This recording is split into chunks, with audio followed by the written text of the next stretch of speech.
Bonjour à tous. L'actualité reste dominée par un décollage raté d'un avion Fokker 50 de la compagnie aérienne CA mardi 14 juillet à l'aéroport international de Goma au Nord Kivu. Il n'y a pas eu crash, mais l'appareil a été endommagé au sol lors d'un contrôle technique. Notre correspondant depuis Goma nous fera le point de cet incident malheureux.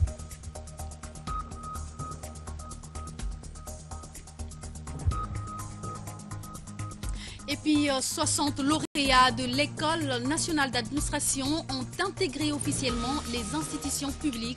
Les 3 premiers ont l'honneur d'être affectés directement à la primature. Les détails dans ce journal.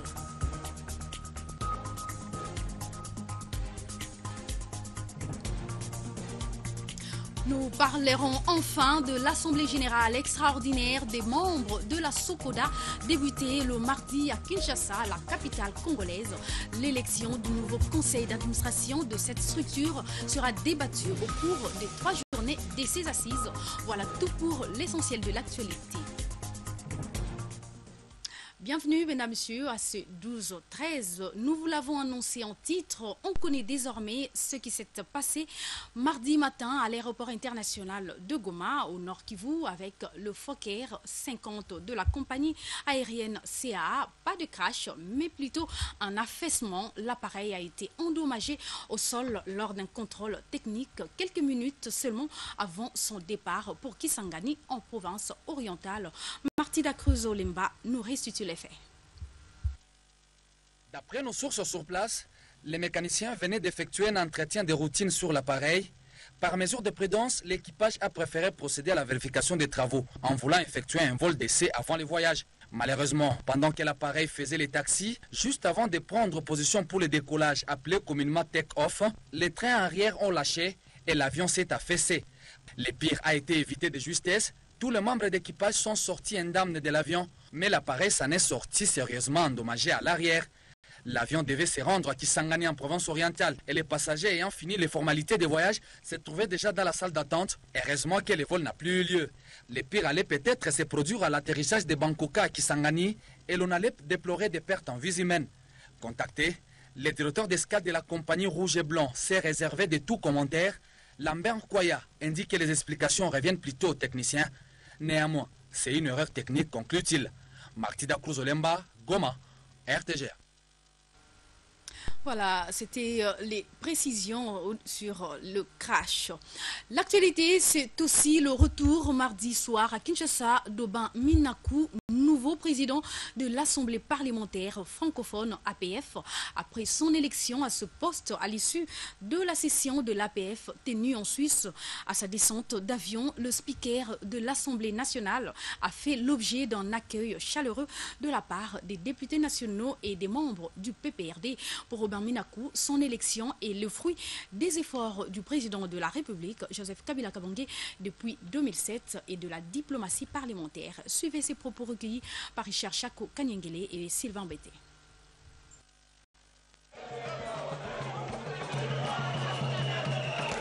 La leçon à tirer, d'abord le constat et la leçon, c'est que c'est le fruit, il faut le dire humblement, c'est le fruit d'un travail fait depuis 2001 par le président de la République, Joseph Kabila, un travail patient,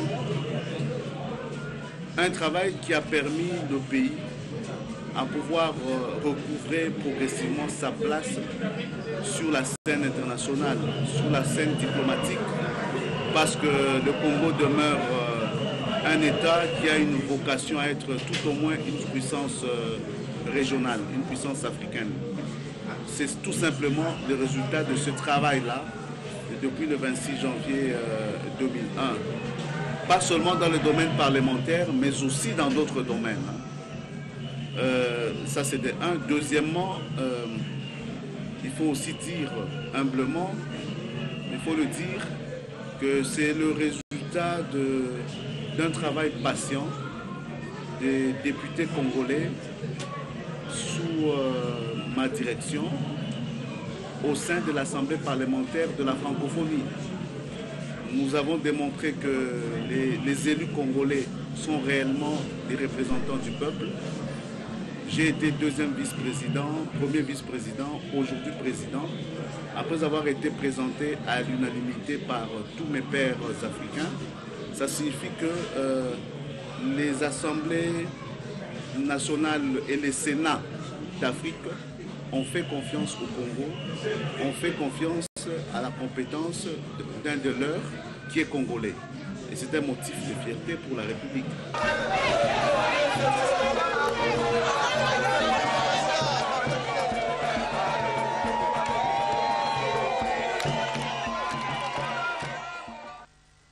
Et cette bonne nouvelle, la réforme de l'administration publique telle que voulue par le chef de l'État se concrétise. 60 lauréats au total de l'École nationale d'administration ont été officiellement intégrés lundi 13 juillet dans les institutions publiques. Les 3 premiers ont eu l'honneur d'être affectés directement à la primature, une manière de motiver les jeunes à s'appliquer correctement dans leur parcours académique. Les détails avec Suzy Kibera-Omari. L'École nationale d'administration publique est l'un des piliers de la réforme de l'administration publique pour la matérialisation de la politique du chef de l'État, celle de redresser les institutions publiques. Et pour honorer les écoliers de l'ENA qui se sont distingués dans leur travail, le gouvernement congolais a annoncé l'affectation des 3 premiers à la primature et les autres dans d'autres structures afin de contribuer au relèvement de l'État. Parce que nous voulons que les meilleurs deviennent toujours les meilleurs, nous avons pris l'engagement de vous accompagner. Parmi les 5 premiers, nous allons prendre les 3 premiers qui vont travailler avec nous à la primature ici.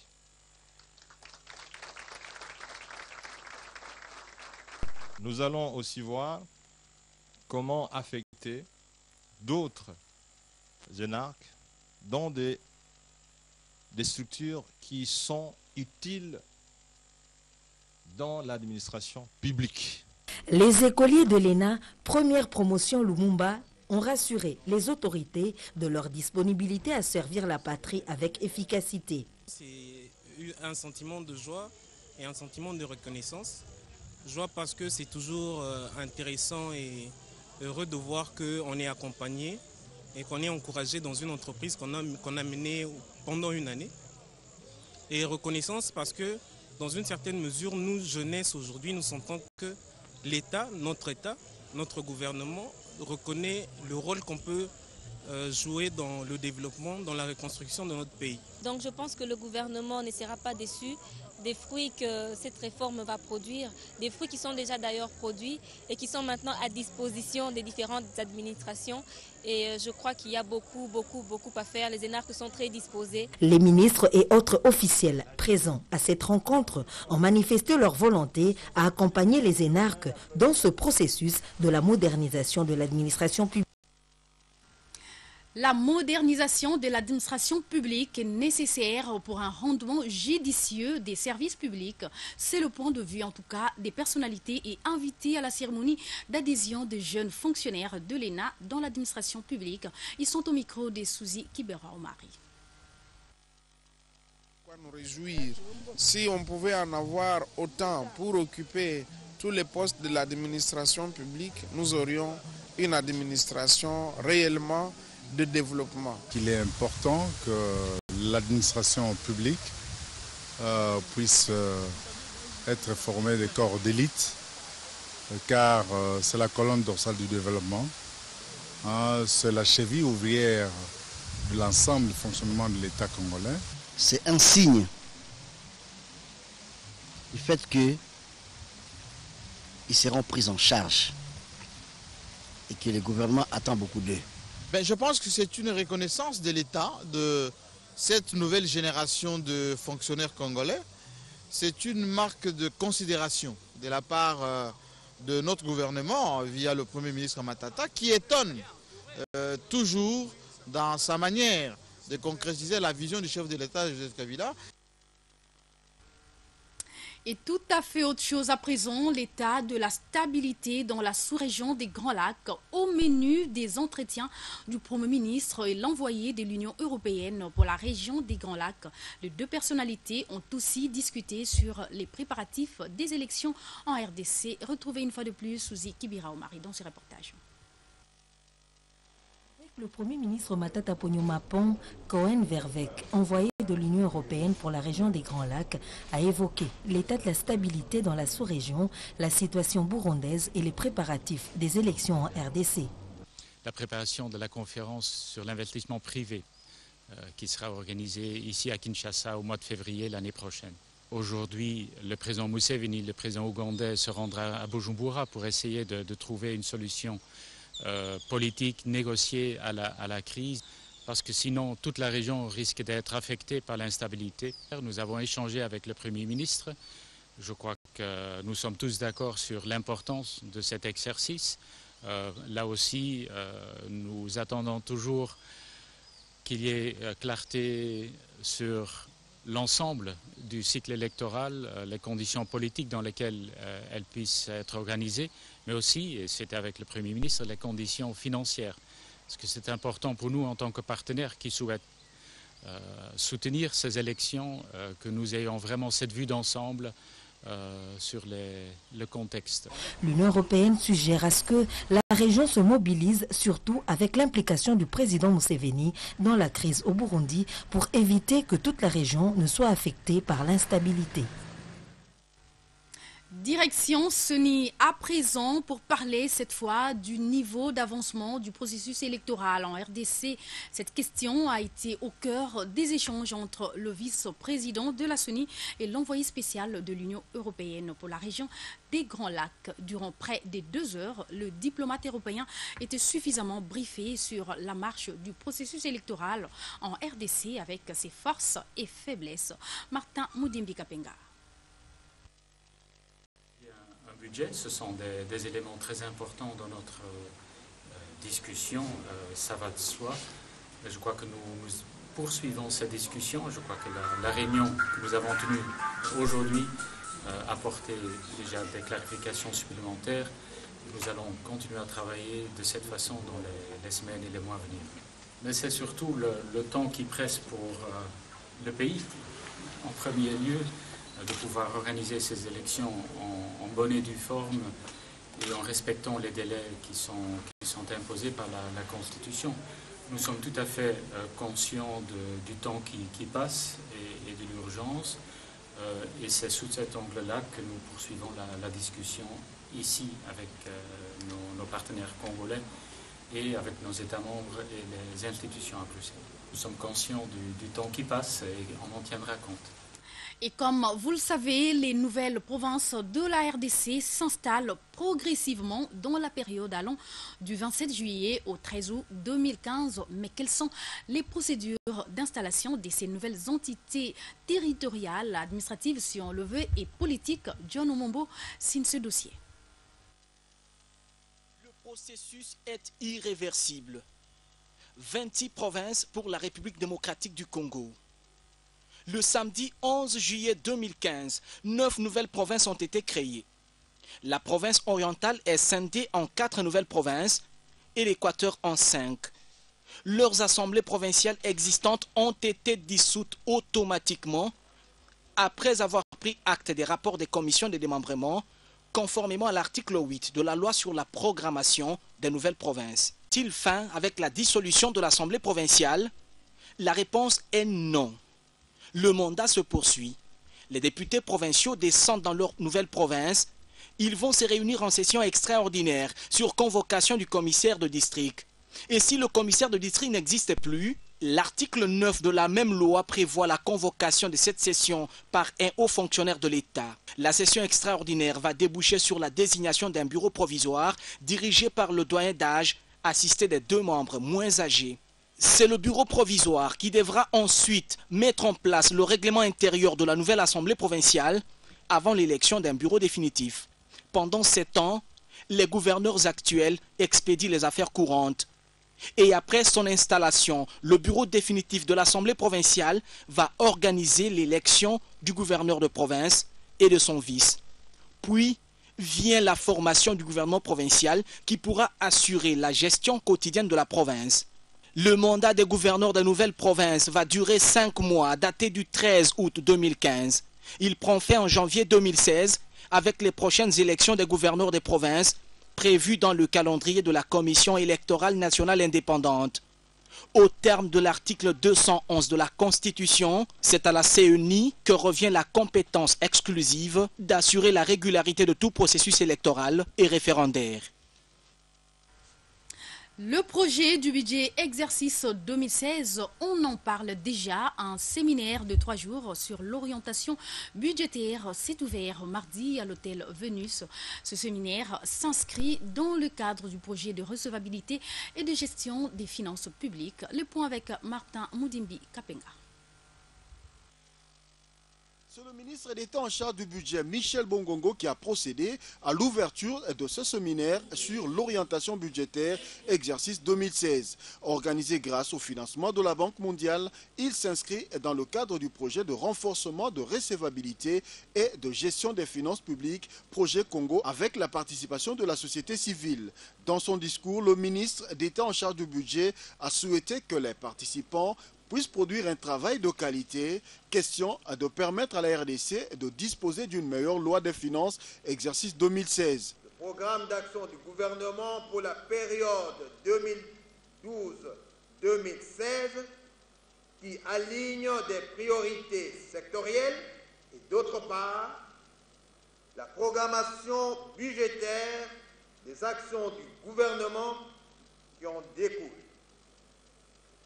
Cette programmation budgétaire est un outil qui sert de prélude au cadre des dépenses à moyen terme. Le rapprochement entre les projections des actions prioritaires sectorielles et des ressources à mobiliser au cours des 3 prochaines années fait apparaître des gaps substantiels à financer. Rappelons qu'au cours de ces assises, de 3 jours, 4 thématiques seront débattues, à savoir la planification nationale du développement pour l'émergence de la RDC, la préfiguration de la loi des finances 2016, les politiques sectorielles dans la programmation budgétaire des actions du gouvernement et enfin, les séminaristes plancheront sur les opérations budgétaires en province. Oui, le tabac aussi son prix peut réduire sa consommation, c'est ce que pensent les experts des différents discours réunis en atelier le mardi. Ils réfléchissent sur la politique de taxation des produits du tabac pour faire baisser justement sa consommation. Léontine Kazamouali, Patrick Issou et Ben Mondo, reportage.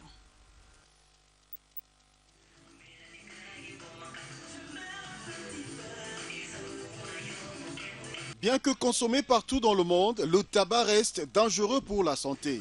Plus de 10 000 personnes en République démocratique du Congo en meurent chaque année.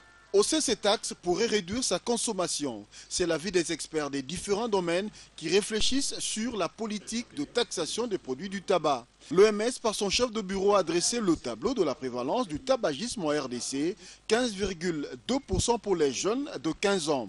Plus inquiétant, ce sont les plus grands avec 33,6%, ce qui promet des pathologies lourdes et de décès à l'avenir. Associé à cet atelier, le ministère de la Santé a relevé le danger que représente la consommation du tabac. Ces inconvénients sont nombreux du fait d'au moins 27 maladies et non des moindres dont les consommateurs peuvent être victimes à moyen ou long terme. Cet atelier veut également sensibiliser aux meilleures pratiques des taxations du tabac. C'est dans le cadre du bien-être, de la protection de la population qu'il faudra prendre ces mesures. Bientôt, comme vous l'avez vu à la dernière journée mondiale sur le tabac, nous avons distribué des flyers et nous allons continuer cette campagne-là pour que les gens ne fument plus dans les lieux de travail, dans les lieux publics, dans les manifestations, etc. Tout ça, c'est parce que la fumée du tabac augmente aussi, produit chez la personne les mêmes effets que chez le fumeur actif. Donc il ne faut pas mourir de la fumée de quelqu'un, de la fumée d'un autre. Le tabac accroche le consommateur, mais fumer reste préjudiciable à la santé. Et dans les restes de l'actualité, sachez que plus de 170 patients congolais ont bénéficié des soins gratuits de bec des lièvres à Kinshasa grâce à l'opération SMILE. 60 médecins, spécialistes et autres volontaires sont venus de plusieurs pays du monde pour ces opérations des fentes labiopalatines. Et ces soins sont l'œuvre de la Bralima. Cette société brassicole s'investit davantage dans le social des Congolais. José Olitomaké, Pamphile Papado pour plus de détails. Au total, 177 patients ont été opérés par 60 médecins venus de différents pays du monde dans le cadre de l'opération SMILE. La Bralima, qui a participé activement à cette mission, remercie les médecins et les volontaires pour leur amour à l'égard de la population congolaise. Parmi ces patients, certains ont remercié la Fondation Bralima pour la matérialisation de son slogan, celui de s'investir pour le bien-être des Congolais. Je suis venu ici pour ce bec de lièvre pour qu'on me traite. Je suis venu, j'ai eu de bons traitements, on m'a bien traité et je suis devenu très bien comme je suis. Je les remercie beaucoup. Encore que Dieu leur bénisse pour qu'ils continuent avec leur travail. Mission accomplie pour certains médecins qui sont directement retournés dans leur pays. Ceux qui sont restés se sont vus remerciés par une soirée offerte en leur honneur. Bralima a toujours été fidèle. C'est parmi les meilleurs sponsors d'Operation Smile. Bralima nous a soutenus du début à la fin. Bralima nous assiste dans les moindres détails et Bralima nous accompagne partout. Signalons que la brasserie de l'avenue du Flambeau ne produit pas seulement de la bière, mais investit aussi dans le social des Congolais. L'initiative d'Operation Smile a permis à plusieurs enfants de retrouver le sourire, à plusieurs familles de retrouver le sourire et je crois que c'est le plus important parce que ça matérialise encore le slogan de la Fondation Bralima qui est s'investir pour le peuple congolais, pour le bien-être du peuple congolais et nous pouvons qu'en être fiers et renouveler notre partenariat avec Operation Smile. Donc, nous tenons à rassurer Operation Smile que nous sommes à leur côté et que nous sommes partenaires pour plusieurs autres missions et d'autres actions ici à Kinshasa. Des diplômes de mérite ont sanctionné cette soirée festive. La Bralima a reçu le prix de meilleur sponsor. Corinne Béa a rassuré que la Bralima sera toujours partenaire de l'opération SMILE sur toute l'étendue du territoire congolais. C'est la joie et on va parler du social à présent. Sachez que les produits dérivés du manioc et du soja ont été exposés le 14 juillet dans le jardin des premiers à la primature. Le chef de l'exécutif central, Matata Ponyo Mapon, a parrainé cette cérémonie qui marque au fait un impact sur la population et dans la croissance macroéconomique. Résultat des jeunes agro-entrepreneurs encadrés par l'Institut international pour l'agriculture tropicale, Suzuki Bira. Ponyo Mapon a parrainé ce mardi la cérémonie d'exposition des produits dérivés du manioc et du soja produits par les jeunes agro-entrepreneurs nigérians et congolais venus du Sud Kivu et de la province orientale, encadrés par l'Institut international pour l'agriculture tropicale, IITA. La majorité de la population est rurale et que le secteur agricole contribue de manière tout à fait significative dans la formation de notre PIB, il va de soi que la mise en marche du secteur agricole devra certainement contribuer à rendre beaucoup plus inclusive cette croissance. Le directeur général de l'IITA a démontré l'importance que son institut accorde au secteur agricole. Les jeunes agro-entrepreneurs ont été émerveillés par les autorités qui ont dégusté le fruit de leur production. C'est une joie immense parce que nous avons peiné et nous sommes contents de voir que ça les plaît et ils sont prêts à nous soutenir dans notre objectif, dans notre projet. Des nouveaux horizons s'ouvrent pour ces jeunes agro-entrepreneurs dans le secteur de la recherche. Nous devons appuyer ces jeunes puisque sans recherche, on ne peut rien faire. En plus des bustes des dirigeants qui ont marqué l'histoire du Congo, le Jardin des Premiers s'est transformé ce 14 juillet en un véritable espace d'exposition des produits dérivés du manioc et du soja. Et en culture, les membres de la Société congolaise des droits d'auteur et droits voisins sont depuis mardi 14 juillet en Assemblée générale extraordinaire et ordinaire. Plusieurs points seront débattus au cours de ces assises de 3 jours, entre autres l'adoption des statuts adaptés à l'acte uniforme de l'OADA et l'élection du nouveau conseil d'administration de cette plateforme d'artistes. Neftali Bouamoutala Ousseni, Patrick Mpezo et Sylvain Bété pour Images et Commentaires.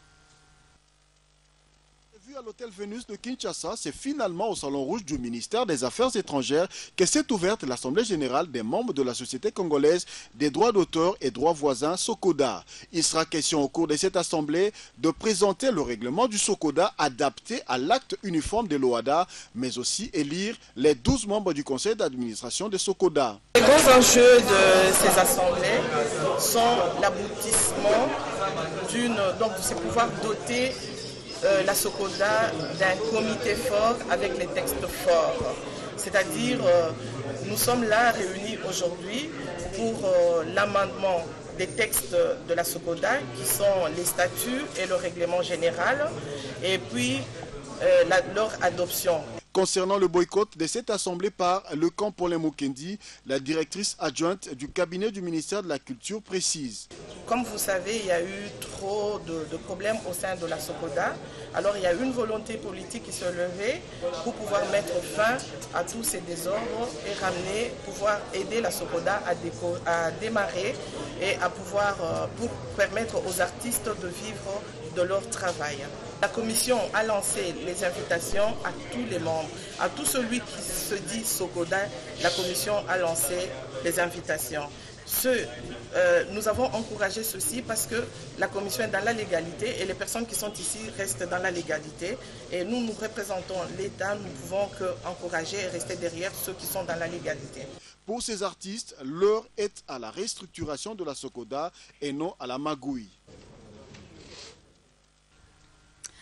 En justice, l'organisation internationale Human Rights Watch demande l'arrestation et le transfèrement à la CPI du chef rebelle, le commandant des FDLR Sylvestre Madakumura, par le gouvernement congolais et les forces de maintien de la paix des Nations Unies. Sous son commandement, les combattants des FDLR continue à combattre des graves exactions contre les civils dans l'est de la RDC. Suivez les commentaires de Vicky Mouteba et Esther Mpezo.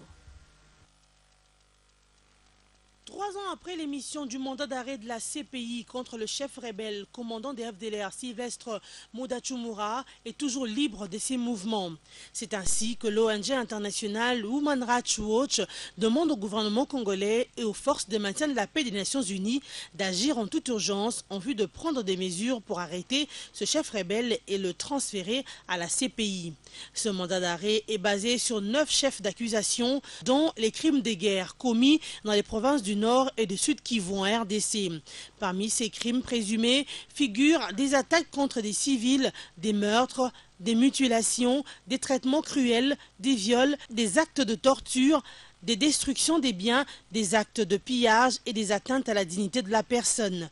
Sous le commandement de Sylvestre Mudachumura, les combattants FDLR commettent des graves exactions contre les civils dans l'est de la RDC. Au cours de ces 3 dernières années, ils ont tué au moins 94 civils et violé des dizaines de filles. Depuis 2012, les combattants FDLR ont recruté par force et kidnappé des enfants et les populations dans leur rang.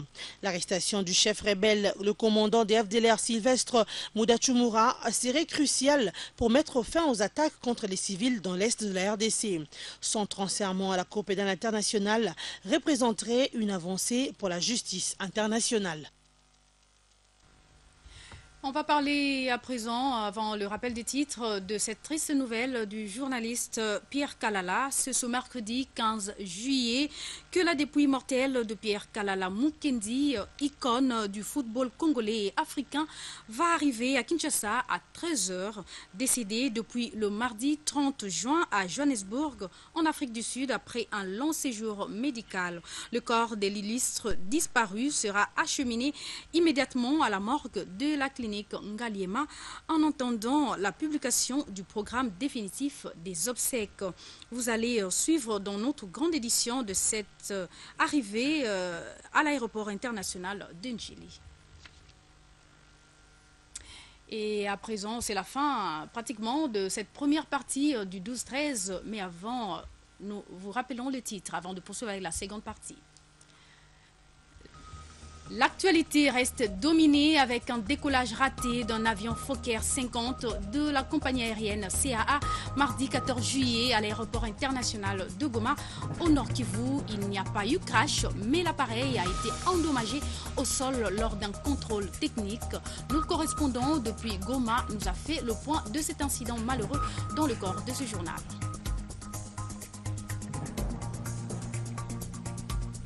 Et puis, 60 lauréats de l'École nationale d'administration ont intégré officiellement les institutions publiques. Les 3 premiers ont eu l'honneur d'être affectés directement à la primature. Vous avez suivi les détails dans ce journal.